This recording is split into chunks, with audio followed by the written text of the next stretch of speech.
Hey everyone, how you doing? This is Amon Green, Green Bay Packers all-time leading rusher, and you're watching Packers Total Access Live, your daily source for Packer content. Go Pack, go!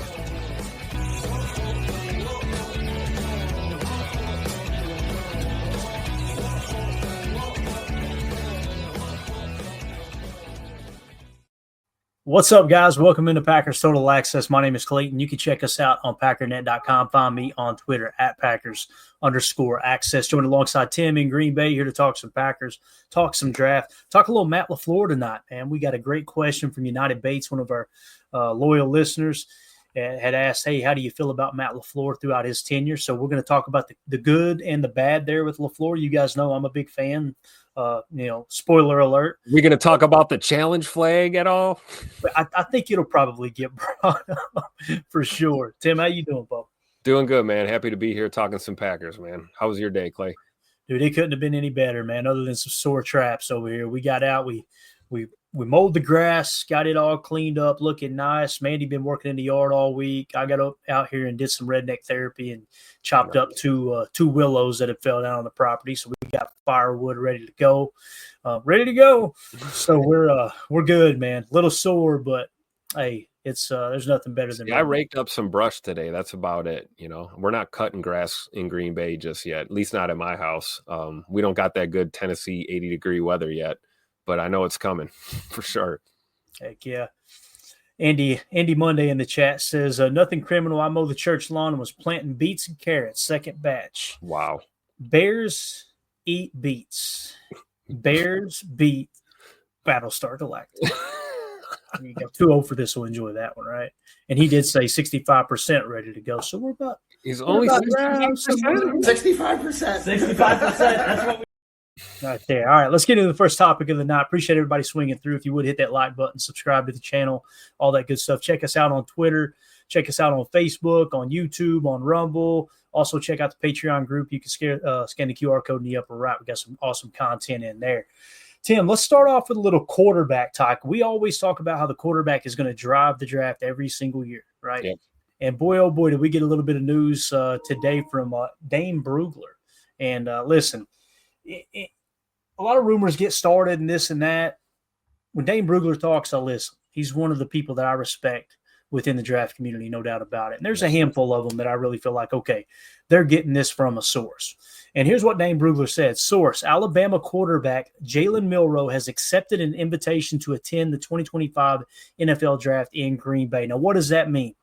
It could mean he just wants to take in the NFL draft, right?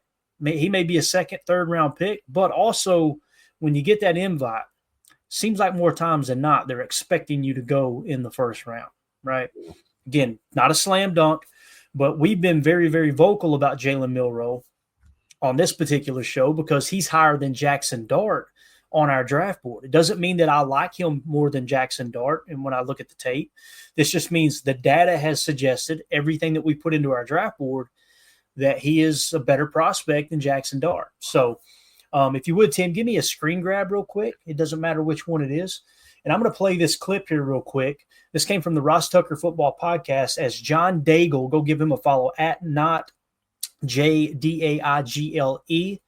And I'll also, of course, make sure you're following at Ross Tucker Pod. One of my favorite podcasts. I listen to it every episode that drops. I listen to it on my daily grind. But John Daigle here on the Ross Tucker Football Podcast says something that's really interesting when it comes to Jalen Milroe. Then we're going to deep dive this quarterback class. You can go ahead with that screen grab for me, Tim. I appreciate it, man. We'll go Shug Hafley and Tupac LaFleur today. I like it. There you go. Just set the mood here, right? Okay, here it is. John Daigle on Jalen Milroe. Check it out, guys. I think Jalen Milroe, Oklahoma quarterback, or Alabama quarterback, is also very live for this pick at number 21 overall, and you don't see his name at all in the first round of mock drafts. The Steelers have obviously done a lot of work on quarterbacks because there is just no way they enter the season having given DK Metcalf $150 million and then letting Mason Rudolph throw him the ball in week one. It's not possible. And so they are taking a quarterback in the first round. I'm just not sure which one. Jackson Dart's the one who's most connected to the first round, but the Steelers did notably, Mike Tomlin, have dinner with Jalen Milroe already. They were also in on Justin Fields whenever he came out in the draft. Maybe they just view under Mike Tomlin, they want to go in a more athleticism direction under, with the offense. And Milroe would fit that bill maybe even better than Jackson Dart. But I do think they're taking a quarterback at number 21. I think. And also, I want to say this, and thank you so much for that, Tim. I appreciate it, man. Jackson Dart, listen, Jackson Dart is very, very mobile. I don't think people realize how mobile Jackson Dart is. So he would be a fit there as well. But you've got to prepare. If Jackson Dart ain't there, do you feel good enough about Jalen Milroe to pull the trigger there if you're in Pittsburgh, of course? And again, we're talking – I know this is a Packers show, guys, but we're talking about quarterback because this is what's going to drive that first round of the draft. We want as many quarterbacks off the board as possible before we pick at 23, right? Drew D says 4 quarterbacks in the first round before us. Heck, yes. Yes, sir. He's back. Prince came back immediately with what I told you offline just now, Tim. He said Shuck could make it 5 if we all just believe. Oh, we believe. At least these 2 guys on this pod believe right here. Yeah, and again, why are we mentioning that? Because Greg Cosell said he actually has Tyler Shuck as his second best quarterback, even ahead of Shedeur Sanders. Wow. So, and he has it listed like, hey, here's where I've got everybody at on my board. But just reading the tea leaves, listening to every breakdown he's done on quarterbacks, what I think he has is Cam Ward 1, Tyler Shuck 2, Shedeur Sanders 3, Jackson Dart 4, then Jalen Milroe 5. Okay. Now, if we look at the consensus big board here, Tim, and just kind of take a quick glance at it from the quarterback position perspective, I should say, this is what they've got. Cam Ward 1, Shedeur Sanders in the 4 spot, Jackson Dart in the 30 spot, which would suggest the first round pick, Jalen Milroe in the 45 spot. Then they've got Will Howard 80, Quinn Ewers 92. They've got Tyler Shuck at 97, although he did peak at 71. So people were seeing Jalen Milroe at 45 and thinking, well, that means he's not a first-round pick. They will reach on quarterbacks, right? Just because he's ranked 45th doesn't mean he's not going to climb into the first round, and people want to utilize that fifth-year option if he is a hit for them. You know what I'm saying? What do you think about all that, man, from the NFL quarterback standpoint here going into the draft? It's going to be interesting to see if 4, maybe 5 quarterbacks go before us. Yeah, it's like a party, man. The more the merrier, right? Bring them all in. Get all these quarterbacks, man. Where's Kyle McCord at? Is he on that list anywhere?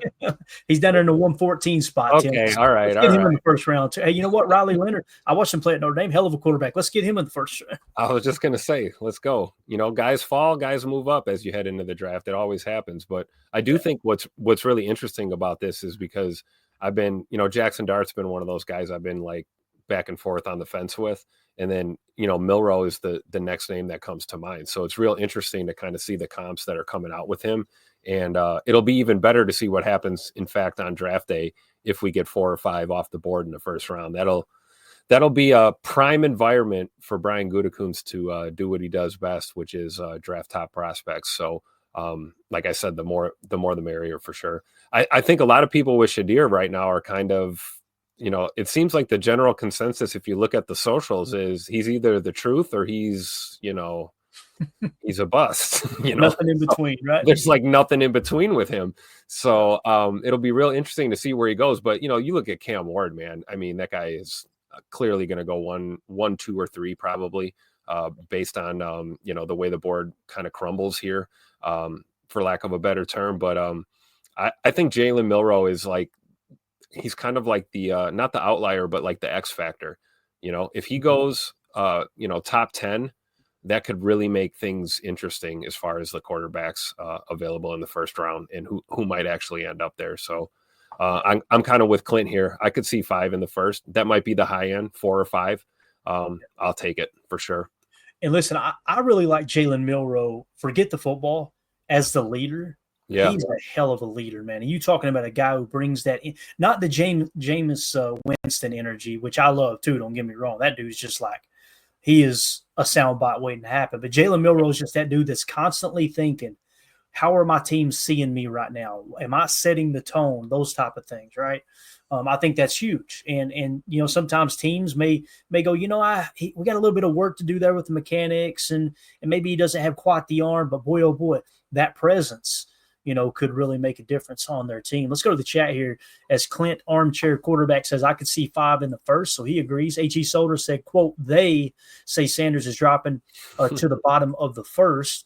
And Greg Rice had asked, what's the knock on Sanders? The big knock on Sanders, and this I've heard this from multiple people now. You look at his completion percentage, it's off the charts. It's like, okay, this dude's accurate.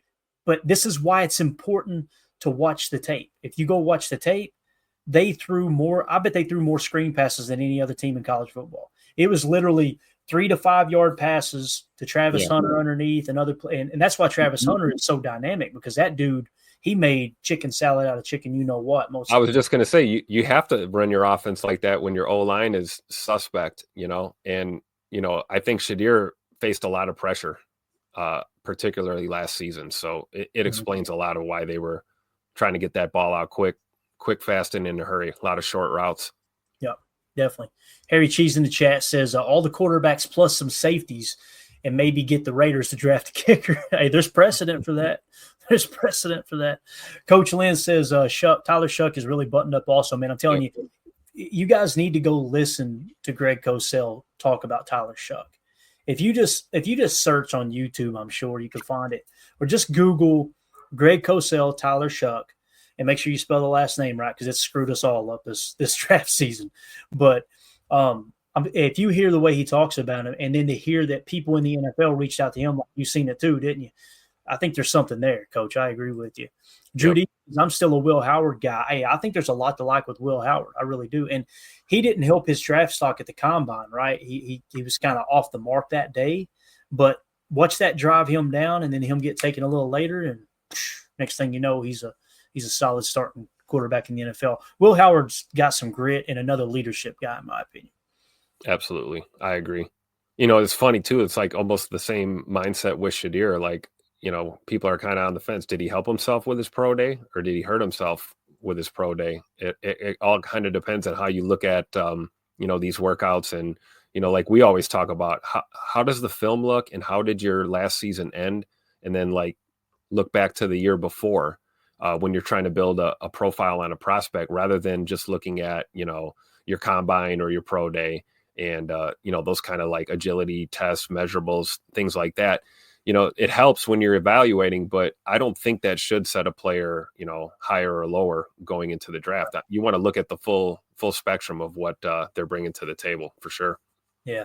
H.E. Solder says, if this is a good but not great draft with good depth, why not take a swing at quarterback? You said it, not me. All right. I would not be surprised one bit if someone falls and Goody reaches up. Jalen Milroe kind of comes to mind for me. As high as he is on our board, if he does drop to the 3rd or 4th round, I would have no problem with Matt LaFleur pulling the trigger on that, try to flip Malik Willis for a 5th or a 6th, and then you move along with someone like Jalen Milroe being the backup. Now, is that an ideal situation? No. I'm just saying, if Goody pulls the trigger on that, I completely understand why, right?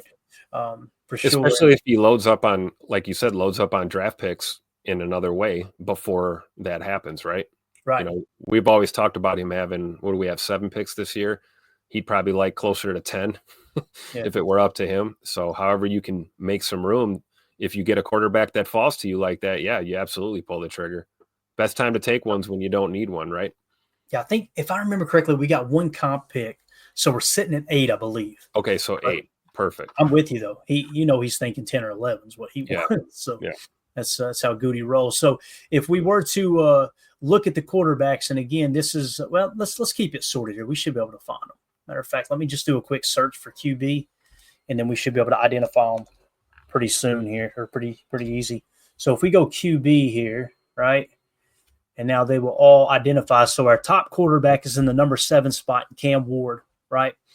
And then our second best quarterback is Shedeur Sanders in the 17 spot.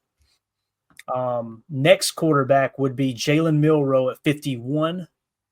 Then we have Jackson Dart at 79.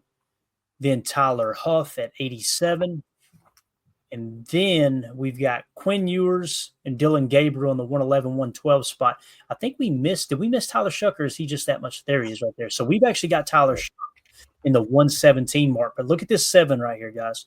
That means that Greg Cosell, that's the most bonus we'll give for a Greg Cosell bonus. He absolutely loved Tyler Shuck. Now, also, as Tim had pointed out, too, when he was taking notes in the Senior Bowl, Tyler Shuck's somebody who flashed at the Senior Bowl. Yep. So I'm not going to change our board to all of a sudden say Tyler Shuck's a borderline first-round pick. I want to stay true to the board. But the reason that he is so low on our board, it's really, really easy to determine. The consensus big board at the end of the college football season had him in the 308 spot. And I want to keep that there to let us know, hey, there's a reason why we're not as high on him as others. It's because nobody really seen him as that until we got later in the draft process. As you can see, Kyle Krabs had him at 91. Dane Brugler had him at 59. Looked like Dane Brugler was ahead of the curve of everybody. Him and Greg Cosell kind of seen it looks like.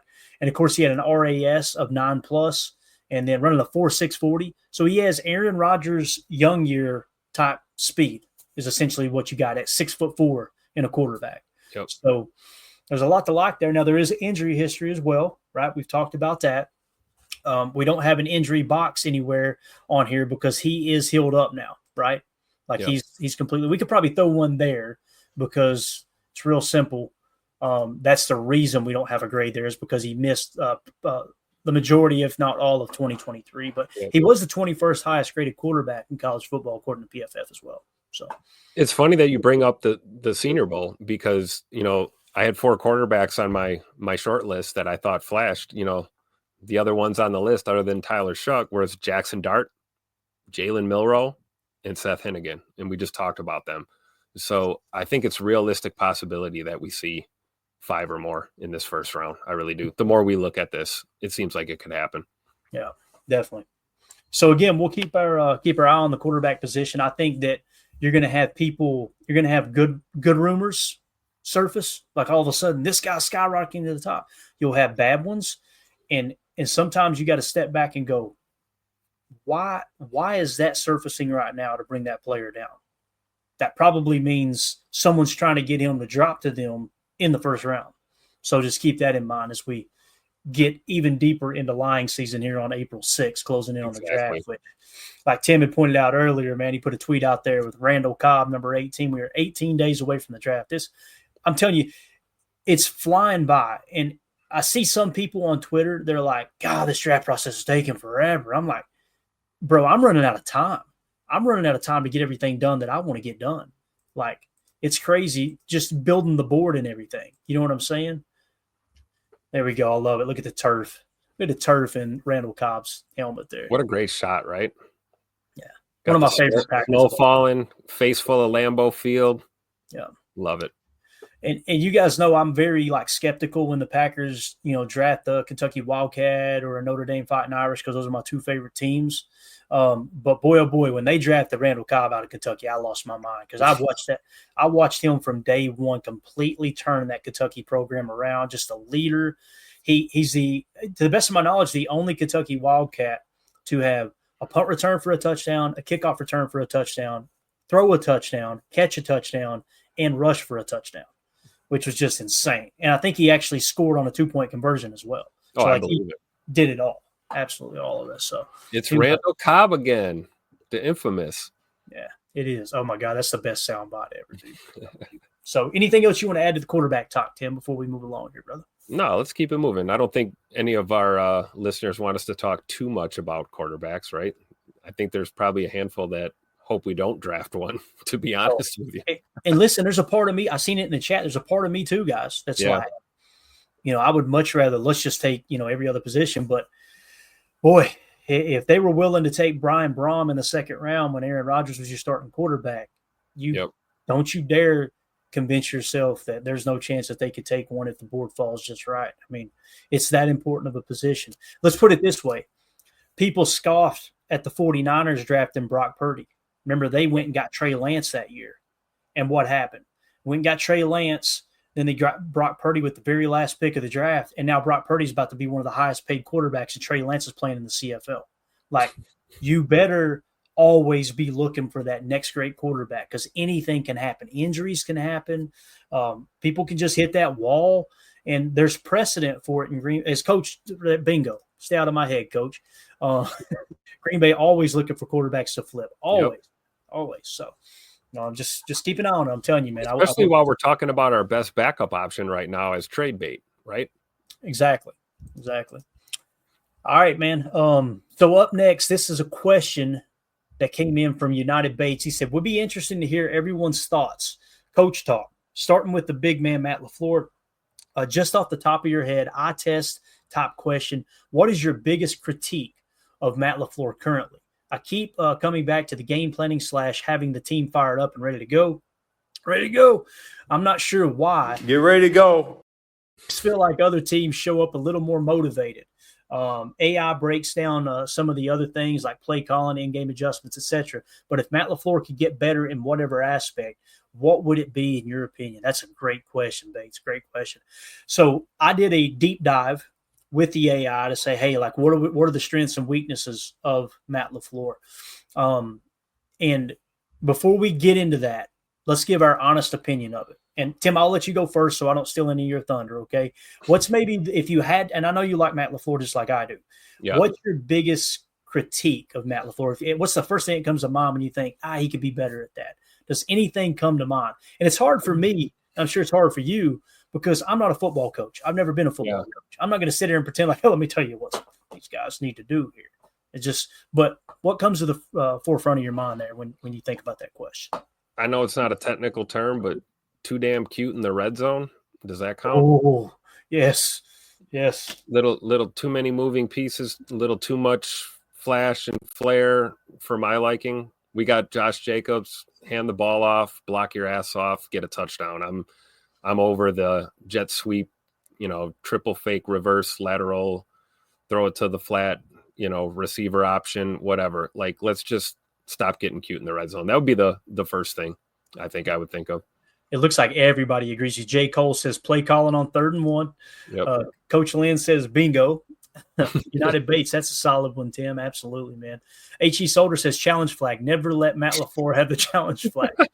And mine is going to be a little bit deep of an answer, I believe. It's going to be kind of multifaceted. But the thing that comes to mind for me is emotion. He lets his emotion get the better of him. And I'm not talking about like I don't want a coach to show emotion.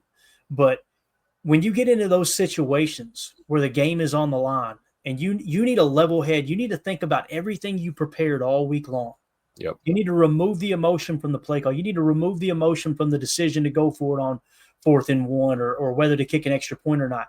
And I think that's one of his weaknesses is he allows the emotion to get a hold of him. Now, that same emotion you can tell is rooted in his love for the game, his love for game plan, and his love for his team. And that's what makes him one hell of a coach. I don't think people realize how good we've got it with Matt LaFleur. So every coach is not going to be perfect. But the emotional aspect is what kind of gets me. And listen, I'm comparing Matt LaFleur to the greatest coach of all time, Bill Belichick. But if you'll go back and watch Bill Belichick, and I've talked about this before on the podcast, if you go back and watch Bill Belichick on that interception that Russell Wilson threw in the end zone in the Super Bowl that sealed it for New England, they were scrambling on the sidelines, right? And the coaches were in the headsets. If you go listen to the NFL Films version, the coaches were going, "Hey, Bill, what do you want to do here? What do you want to do here? You want to go goal line? Like, what do you want to do here?" And he said it was dead silence, and he went, "Yeah, I got it. Like, we're good. Chill." Yep. Right? And when you hear Belichick talk about it, he said, I'm looking to their sideline and they're scrambling and trying to – he said they did not look comfortable with what they were trying to put in place. So I'm like, I'm not going to bail them out here. You know how many coaches would have been like, emotional. Let me think about this. Let me time out. Right. And then you're prepared. You're prepared. I think about his time back with Bill Parcells when he said when Coach Belichick said, people thought that Parcells gave him too many tongue lashings. Like they were, like, man, he's really, really disrespectful on sideline. He said, listen, when you're in the heat of the battle, you give an order and you take an order. There's no time to argue about it or get your feelings hurt. We're trying to win a damn football game, right? So that's the one aspect. And when I say it's multifaceted, Tim, what I mean by that is he needs a coach. Coach LaFleur needs a coach. Bill Parcells had a coach in Mickey Corcoran, right, who actually, played basketball for Vince Lombardi in high school. The voice is going here. So Bill Parcells had Mickey Corcoran. Bill Belichick had Ernie, I think his name was Ernie Adams, right? They had these coaches behind the scenes that are coaching them on how to coach. And it just feels like, who's that for Matt LaFleur? Who would you think it is, right?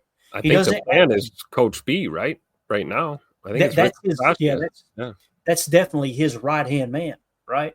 But in terms of like for example, Parcells' right hand man was Bill Belichick throughout his whole career. He took Belichick everywhere he went, right? And we soon found out after that, like, well, maybe Belichick was the secret to that whole, you know what I mean? But not taking anything away from the Big Tuna. The Big Tuna was, hell of a coach. So the thing that comes to mind is like, who's his mentor? His mentor is Sean McVay. Well, Sean McVay is also an opponent. Yeah. Like, that's not his coach. So I would like to see him get someone in-house, a senior advisor type role, to help kind of coach him along his go, because he's already crushing it. If you had someone that's been around the game for a long time, and listen, I know Mike Shanahan ain't going to come in and do it and help him win games against his son Kyle. But, whoever it might be Kubiak, the old man Kubiak that actually gave LaFleur and all those guys a job, I think in Houston. I think I'm getting that right. It was Kubiak. Yeah, Gary Kubiak. I remember. Yeah. Maybe somebody like that. Just, go to Mark Murphy and now Ed Policy and just say, hey, listen, we need this dude on the payroll. And get him in-house and just have him on the sidelines, have him in the box every game, just kind of overseeing everything. And like we did last season with Bob Saleh, and kind of brought him in as a, advisory kind of role, right? Yep. H.E. Solder says, isn't that mentor Bisaccia? Absolutely not. Absolutely not. Yeah. Bisaccia is his assistant head coach. Bisaccia has only been an interim head coach. Like, you can't be coached by someone who hasn't done it at least the level you've done it or higher, or else you're just, you're banging your head against the wall, why was Mickey Corcoran so vital to Bill Parcells is because that was his high school coach. So he got to see Bill Parcells kind of come up the ranks as a basketball player and then a young football coach, and he brought him along everywhere with him, every step he went. Every step of the way, every coaching stop. So he had that respect for him up here, right? Rich Bisaccia is more of a, like, when Tim brought it up, it's like that's your right hand man, right? That's not your mentor. That's your ace, not your mentor. Yeah. And this I've thought about too over this. Bring in McCarthy as a mentor. People will laugh at that, right? But McCarthy's won a damn Super Bowl, and I just crack up at how many people slander Mike McCarthy. Like, Now, would he mentor Matt LaFleur? Absolutely not. Matt LaFleur took his job. That's not good. Sit your butt outside. That's what Mike McCarthy would say to Matt LaFleur, probably. But again, it's not as easy as just, let me go call somebody up and get them in here to coach me. But I just feel like that's what's missing. That's what's missing a little bit. So anyway, let's get into the article that we had put together earlier. And this is AI basically pulling information from all over the internet and saying, all right, here are the strengths and weaknesses of Matt LaFleur. I'll try to keep my voice together here as we go along, but it is going quick. I know too much sawdust in the lungs today after using a chainsaw all day, Tim, is what this is. Redneck therapy. I love it, man. Redneck, I don't know what you would call that, wood lung, I guess. But here we go. Matt LaFleur has been the head coach of the Green Bay Packers since 2019, and over his tenure, he's shown a mix of impressive strengths and some notable weaknesses. Let's break it down based on his track record and what's been observed through his time in Green Bay. All right. First thing, it says offensive mind and play design. LaFleur's roots in the Shanahan-Kubiak coaching tree shine through in his ability to craft a creative and effective offense. He's got a knack for designing plays that maximize. I'm trying to go back and forth from screen to screen here. Where am I at here? I already lost my spot here. Maximize quarterback efficiency and lean on a balanced attack right there. Yeah. His first 3 seasons. Could you do me a favor, Tim, and pull that QR code down for me? That's what's messing me up there. Yeah, I appreciate it, man. Thank you so much. We'll put it back up here in a minute. All right, his balanced attack. His first 3 seasons with Aaron Rodgers saw the Packers rank among the NFL's top offenses, averaging 13 wins per year from 2019 through 2021. He's particularly adept at using motion and misdirection to confuse defenses, which has kept Green Bay competitive even as the roster evolved. All right, goes on to say winning record and consistency. The guy's a winner, plain and simple. LaFleur's 67-33 regular season record through 6 seasons gives him a .670 winning percentage, one of the best among active coaches. He's led the Packers to the playoffs in 5 of his 6 years, including 3 straight NFC North titles from 2019 to 2021. That kind of consistency is rare, especially with a franchise transitioning from a Hall of Fame quarterback in Rodgers to a younger, less proven one in Jordan Love. And if you look here where he ranks all time, guys, winning percentage, he is 13th all time with a 670 winning percentage. These are the coaches that he's ahead of, okay? Let's just go down the list here real quick. Tony Dungy, Hall of Famer, right? The crosses mean they're Hall of Famers. Andy Reid, first ballot Hall of Famer, right? George Seifert, Bill Belichick, first ballot. He's got a higher winning percentage than Bill freaking Belichick through 6 seasons, okay? Patty Driscoll, that just sounds like the coolest name ever. Look at that. Curly Lambeau, that sound familiar? Here's a guy. Mike Tomlin will be a first ballot Hall of Famer. So the dude is literally 13th in winning percentage all time. Okay. Player relationship and leadership. Okay. LaFleur's ability to connect with players is a big asset. He earned Rodgers' trust early on, no small feat, and has since fostered a strong rapport with Jordan Love and the younger core. His quote, his team first philosophy and calm demeanor seem to keep the locker room steady, even during tough stretches. Players respect him, which helps maintain morale and buy-in. Now, people hear that, and they immediately think, he's not calm. You've seen him on the sideline? It's a good point. But what it's talking about is in the locker room. Think about what happens at the end. How many times have we seen him in a press conference and fans have gotten pissed on Twitter going, here goes LaFleur again saying it's on him, it's on him. He's just constantly belling out Joe Barry. He's belling out his pass rush. He's belling out his quarterback. Like, that's leadership 101. Yep. You praise in public and you critique in private, period, case closed. That's what it means there with player relationships and leadership. All right, adaptability with quarterbacks. He's shown he can adjust his system to fit different styles. With Rodgers, he leaned into a pass-heavy, precision-based attack with the RPOs that we talked about. With Love, especially in 23 and 24, he shifted towards a more balanced approach, emphasizing the run game and play action to ease the young quarterback's transition. The offense didn't collapse post-Rodgers, which speaks to his flexibility. As we talked about, they finished, Tim? 4th in the league in passing in yards per pass attempt last year, which I think is the most important passing statistic outside of, controlling the turnovers, not turning the ball over with the interceptions. And I put that picture in there with Willis because it doesn't even mention Malik Willis. Literally plugged and played Malik Willis on a short week, and we never missed a beat. Yeah, wasn't that incredible? Can we just take a minute to enjoy that for a second, that Malik Willis was a Packer for all of 10 days or something before he had to go out there and get it done as a starter. And correct me if I'm wrong, he was 2-0 as a starter when we needed him the most. So clearly we have the quarterback whisperer in Matt LaFleur for sure. Yeah. Chris the Casualian says, I love Matt LaFleur as a head coach, just needs some fine tuning. A GM that seems to work more as a team in talent selection would be a great strategy. See, that's the other thing too. And I'm going to say it again this year, boys. I'm just going to be honest with you. If we go into 2025, week 1, the youngest team in the league again, I'm not going to sit here and go, boys, we're winning the Super Bowl. I hope it happens. It has never happened in the history of the game. Right. And the fact that we keep going out there as the youngest team, and we keep coming up short, it doesn't mean you go sign a bunch of 35-year-olds. But what it means is the only thing you're lacking, most likely, the fact that Matt LaFleur has got this extremely high winning percentage, even with the youngest teams in the league, you add a little veteran leadership, and that might get you over the hump. Now, what are we doing in this offseason? This is where I've got to give Goody credit. You go get Aaron Banks. He's a veteran, still young, but a veteran, going to be 27. You go get Nate Hobbs right around that same age spot, right? So I kind of feel like that's what Goody did this year. Was he kind of leaned in a little bit and said, all right, let's get a couple veterans in here, plug and play. Both of those guys are going to start. I know some fans think they're horrible signings or overpaid, whatever. The reality is they are going to start. Banks is going to start at guard most likely, and Nate Hobbs is going to start at corner. So you literally found 2 starting players. And McCole Hardman's going to make our wide receiver room extremely competitive. Mm-hmm. Even before talking about who we're drafting, even as it stands right now, bringing a guy like that in, Super Bowl champion, he's gonna bring that intensity, and that the competition in the receiver room is gonna thrive, I believe, going into camp.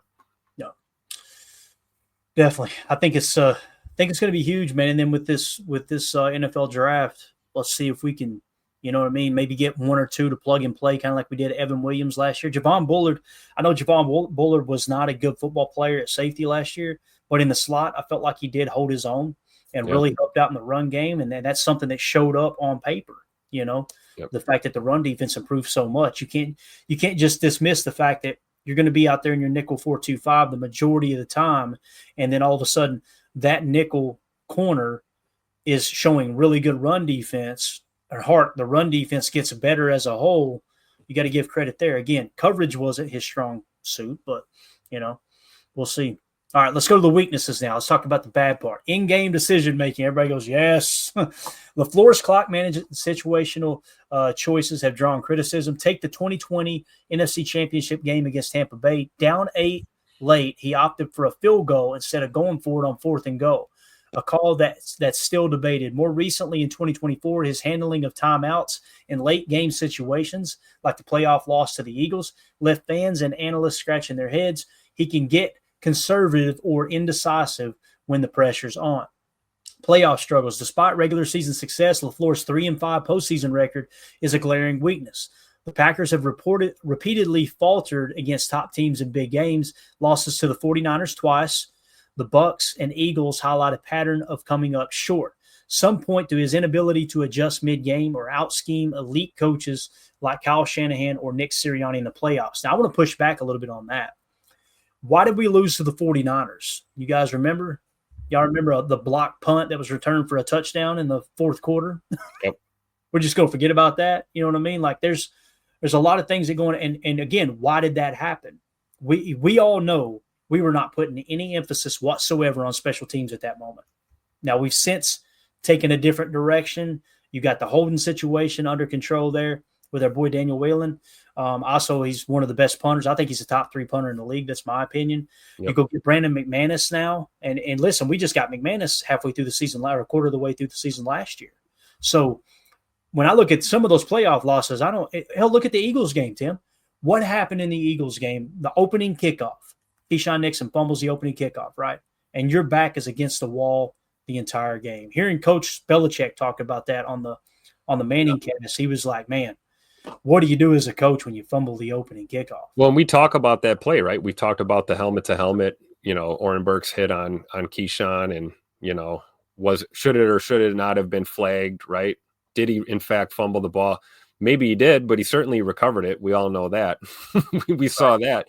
But the real question, to your point, Clayton, is who missed the block? Who missed the block on Oren Burks that allowed, our return man to get blown up like that? Right. That's the real question. And that's where it comes down to execution. And you guys know how I feel about that. I have a hard time believing the coaches didn't work on blocking on kick return. Just like I have a hard time believing they haven't coached Keyshawn on don't run into a pile with your head, with your head first there. But by the way, we all know it should have been a penalty, helmet to helmet too, but that's a story for a different day. 2-0 for this says that field goal was the right choice. I think you and I are the only 2 people on the face of the earth that say that 2-0 for this.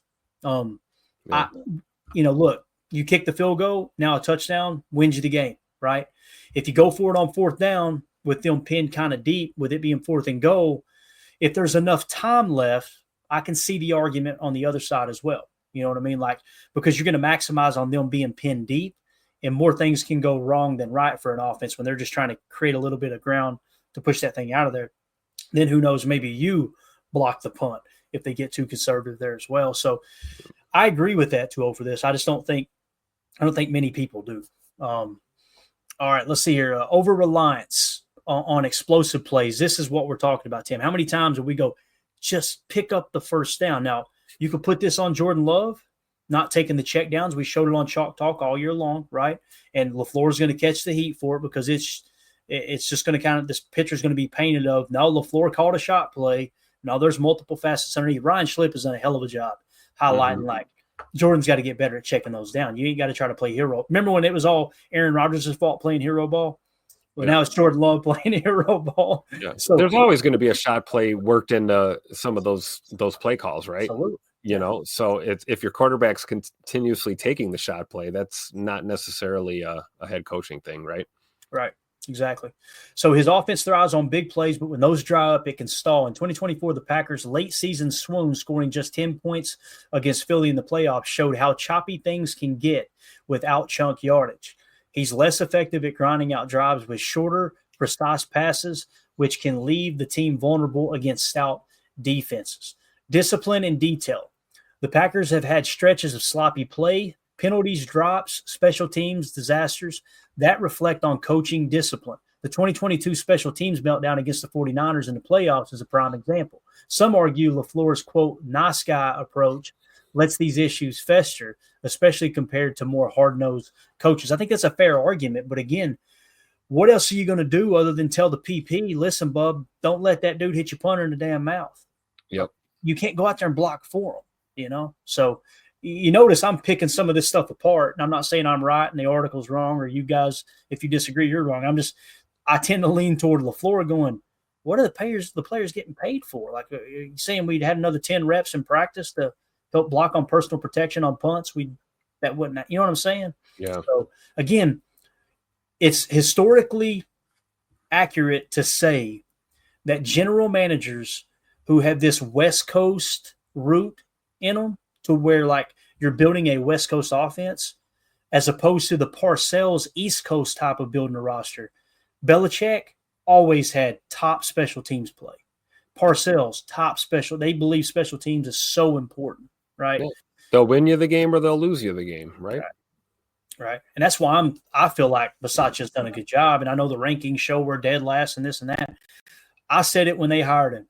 I just get rid of the blocks, right? Let's stop getting punts blocked to lose games. Let's make sure somebody can hold for the kick and get us a decent kicker in here. And it took Goody, man. It took Goody about 3 or 4 swings to finally say, all right, we'll bring in Brandon McManus. So I know we had to let that clear, all the personal stuff, off the field stuff, but yeah. I think that's a pretty fair assessment. The overall take, it says LaFleur's strengths lie in the offensive creativity, leadership, and ability to rack up regular season wins. He kept the Packers relevant through a quarterback transition, which is no small feat. But his weakness, shaky in-game decisions, playoff shortcomings, and occasional lapses in team discipline suggest he's still got room to grow, especially in high-stakes moments. With Jordan Love developing a young roster maturing, his ability to address these flaws could determine whether he takes Green Bay back to the Super Bowl or remains a regular season maestro who can't quite close the deal. So again, thank you to United Bates for bringing that up as a topic. I think that's a fascinating, just kind of little case study of, all right, here's where LaFleur's at. I think we've got a top 5 coach in the league. That's my personal opinion, but there's still room to grow in many of those weaknesses, Tim. I really do feel like if he had a mentor, if he had a coach's coach in-house, you would at least get, some 10% better at some of those things. You know what I mean? I agree. And, he's going into year 7 here as a head coach, like experience has been teaching him along the way. And I think you're right. You add in an elder statesman kind of dude into the fold that can kind of just, be in his ear. And like you said, kind of take him under his wing and give him some guidance. I don't see how that could be a negative at all. Because otherwise we're going to continue to just, go through the process with Matt and live and learn as he does. And experience will be his determining judgment, You think, as many times as he's knocked on the door, NFC championship appearances and, playoff berths or not, but we're bound to get over the hump sooner or later. I just think a lot of us disagree on what the formula might be to get there. But I certainly would agree with your statement that having the youngest team in football year after year after year that's not going to help you at all in that kind of category. Yeah, definitely. All right, that's going to do it for hour 1. For those of you listening on the pod, we will see you on the other side for hour 2. We appreciate y'all.